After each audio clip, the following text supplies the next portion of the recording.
विदुर जी ने पूछा कि दक्ष कुमारी सती ने किस कारण अपना शरीर पिता के यज्ञ में त्यागा। क्या दक्ष और शंकर में कोई विद्वेष था और जिसके कारण सती ने आत्मबलि दे दी? विदुर जी का यह प्रश्न पर मैत्रेय जी ने कहा कि प्राचीन काल में प्रजापतियों के यज्ञ में अग्नि, वशिष्ठ आदि सभी देवता आया करते थे। तो क्या हुआ कि एक बार दक्ष प्रजापति ने महर्षियों की सभा में आए। दक्ष प्रजापति जो थे वह महर्षियों की ब्रह्म सभा में आए। अब सभी ने उठकर दक्ष का सम्मान किया। अब सबसे पूजित होकर दक्ष ब्रह्मा जी के पास आकर बैठ गए। वहां वो देखते हैं कि उन्होंने पहले से बैठे जो महादेव है, भगवान शंकर है, वो उनके सम्मान में खड़े ही नहीं हुए।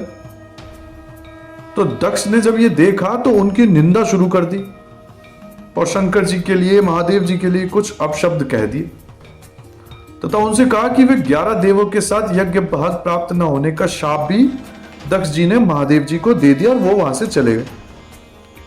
अब महादेव जी तो ये सारी बातें सुन रहे थे और देख रहे थे, और जो उनका अनुयायी नंदी था, नंदी जी को ये बातें, नंदेश्वर को ये बातें सहन ही नहीं हुई। तो नंदी जी भी गुस्से में आ गए। उन्होंने दक्ष को ही शाप दे दिया कि भैया, तुम्हारे और तुम्हारे समर्थकों को कभी तत्व ज्ञान की प्राप्ति नहीं होगी और वे कर्म कांड तथा भौतिक सुखों के पीछे भटकते ही रहेंगे। अब नंदीश्वर द्वारा सभी ब्राह्मणों का अपमान होने पर महर्षि भृगु क्रोधित हो गए। उन्होंने सभी शिव भक्तों को शास्त्र वश दी और पाखंडी होने का शाप दे दिया। यह सुनकर शिव जी बहुत दुखी हुए और वो अपने अनुयायियों सहित वहां से चल गए।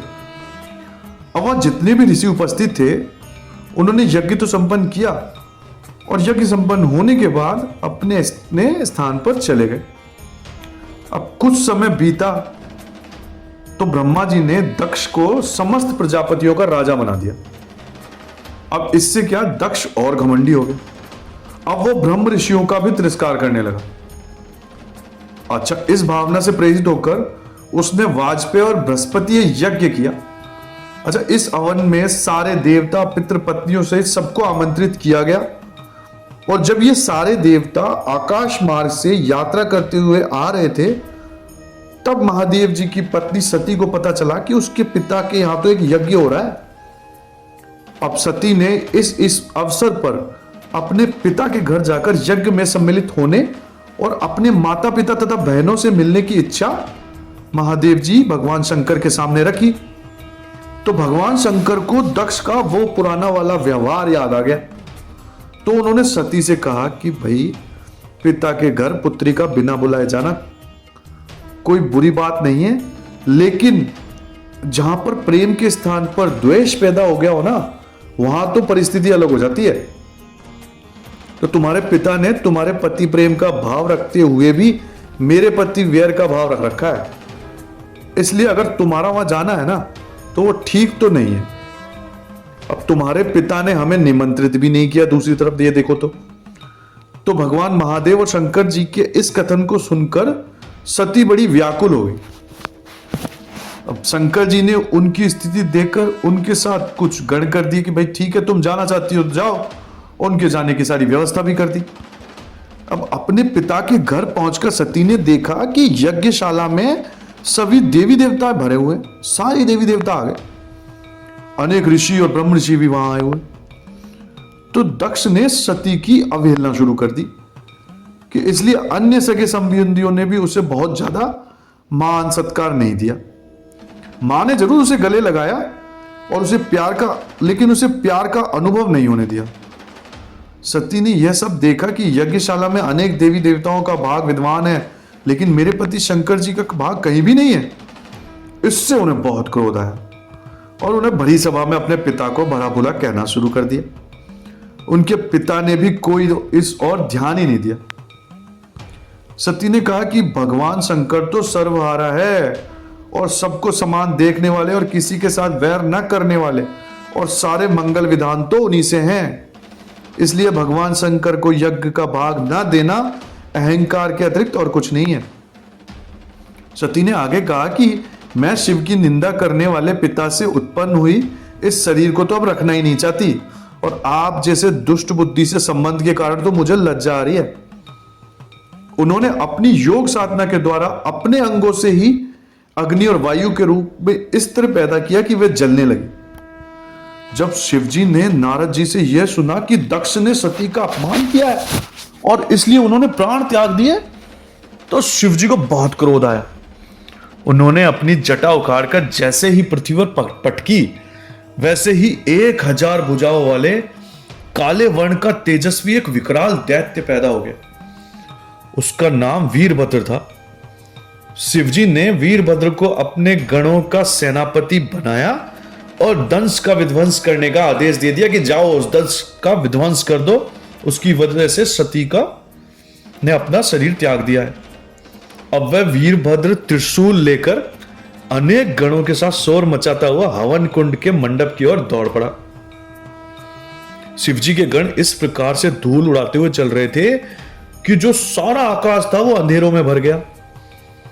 वीरभद्र ने यज्ञशाला में जैसे ही प्रवेश किया तो उसे घेर लिया और यज्ञ को तो नष्ट कर दिया, और उसने तमाम यज्ञ कुंडों को तोड़कर यज्ञ वेदी को अपवित्र कर दिया। मणिभान ने भृग ऋषि को, वीरभद्र ने प्रजापति दक्ष को और चंडीस ने पूषा को तथा नंदीश्वर ने भग देवता को बंदी बना लिया। अब भृगु की दाढ़ी मूछ भी नोच ली गई। यह इसलिए किया गया क्योंकि उन्होंने अपने मूछों को ऐंठते हुए महादेव जी का उपवास किया था। भृगु देवता को जब पृथ्वी पर पटक कर उसकी आंखें निकाल ली गई क्योंकि उसने अपने नेत्रों से संकेतों के द्वारा दक्ष को महादेव जी के अपमान के लिए प्रेरित किया था।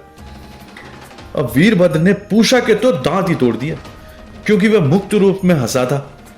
यज्ञशाला में आग लगाकर अंत में वीरभद्र ने दक्ष का सर काटकर यज्ञ कुंड में डाल दिया और सभी देवता और ब्राह्मणों को पीड़ा देकर शिवजी के गण अपने स्थान पर वापस लौट आए।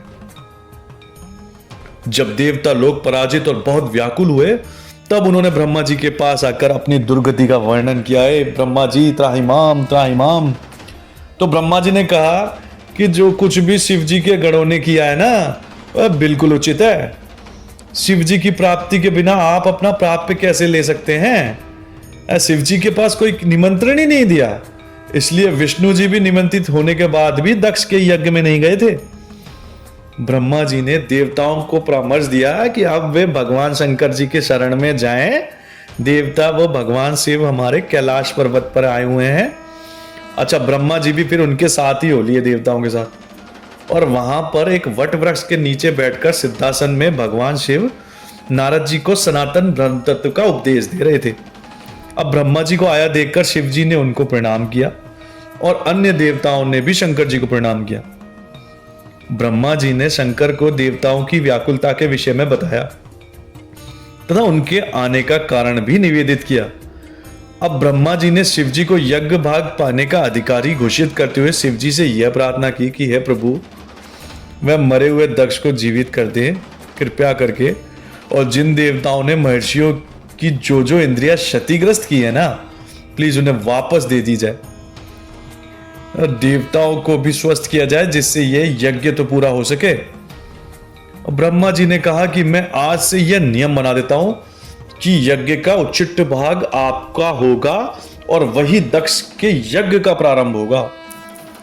देवताओं की प्रार्थना पर ध्यान देकर भगवान शंकर यज्ञशाला में चलने को तैयार हो गए।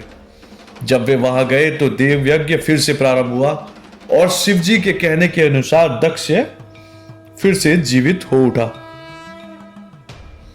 भगवान शिव के दर्शन करके उसका मन स्वच्छ हो गया और दक्ष ने फिर अपने अपराध के लिए पश्चाताप किया और सच्चे किया कि सच्चे हृदय से वह भगवान शंकर से क्षमा याचना करेगा, और करने भी लगा।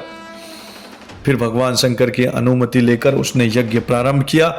सबसे पहले भूत पिशाचों के संसर्ग से उत्पन्न दोष की शांति के लिए जैसे ही दक्ष ने भगवान विष्णु का ध्यान किया और पुरोडोष नामक चरु की हवि दी, वैसे ही भगवान विष्णु वहां प्रकट हो गए।